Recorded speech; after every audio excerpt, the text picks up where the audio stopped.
Hola, en este vídeo vamos a estudiar sobre la ley de Ohm.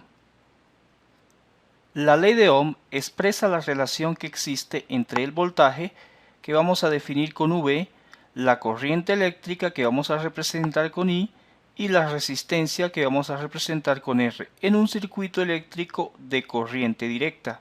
La relación entre estas tres variables se denota por la siguiente fórmula, donde, como ya hemos dicho, V representa el voltaje, I la corriente eléctrica y R la resistencia.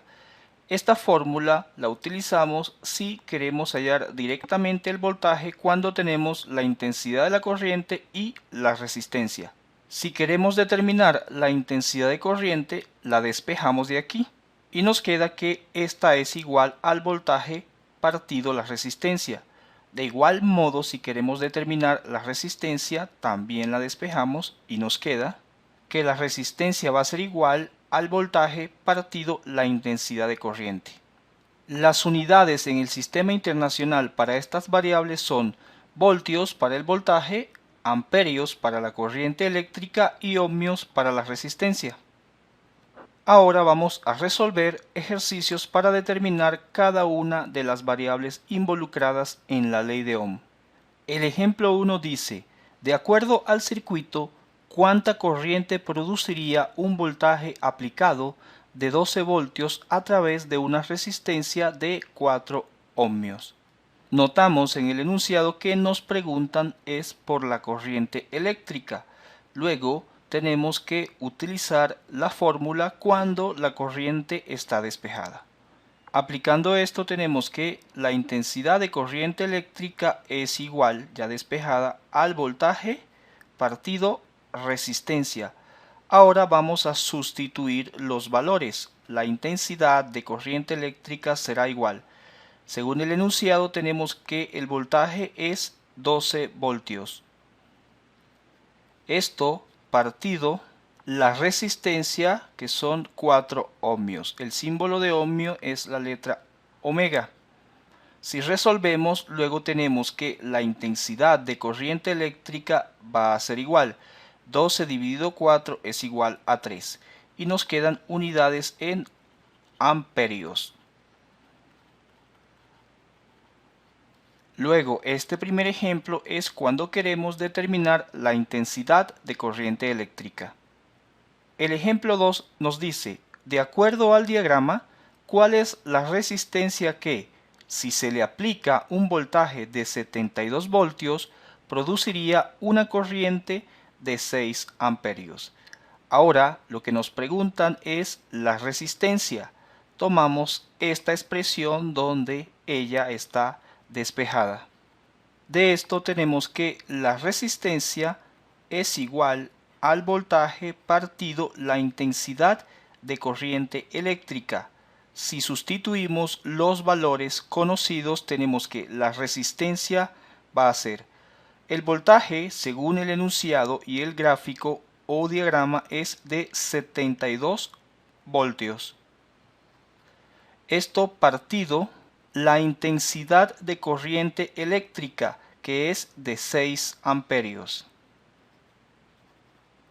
Si resolvemos, tenemos que la resistencia será igual. 72 dividido 6 es igual a 12. Las unidades para la resistencia son ohmios.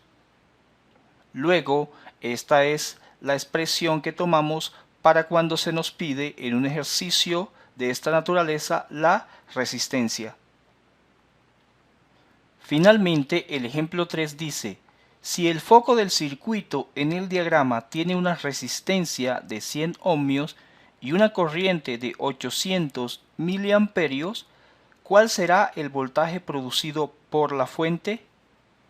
En esta ocasión nos preguntan por el voltaje. Recordemos que este es igual a la intensidad de corriente por la resistencia. Pero antes de aplicar la fórmula, miramos que la corriente está en unidades de miliamperios. Para poder aplicar la fórmula, primero convertimos estos miliamperios a amperios, que es la unidad en el sistema internacional. De aquí tomamos el valor de 800 miliamperios, que es el valor que inicialmente nos dan, y lo vamos a multiplicar por el respectivo factor de conversión. Sabemos que 1 amperio es igual a 1000 miliamperios.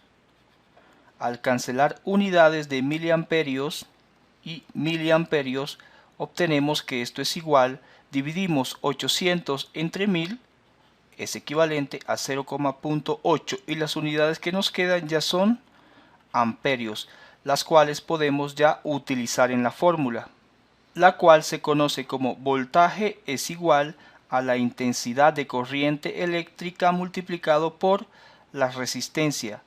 De aquí tenemos que el voltaje es igual. La intensidad hemos determinado que es 0,8 amperios. Esto multiplicado por la resistencia, que debe estar en ohmios. Según el esquema y según el enunciado, es igual a 100 ohmios. Si resolvemos, tenemos luego que el voltaje es igual a 80, las unidades van a ser voltios, y de esta forma se utiliza la ley de Ohm.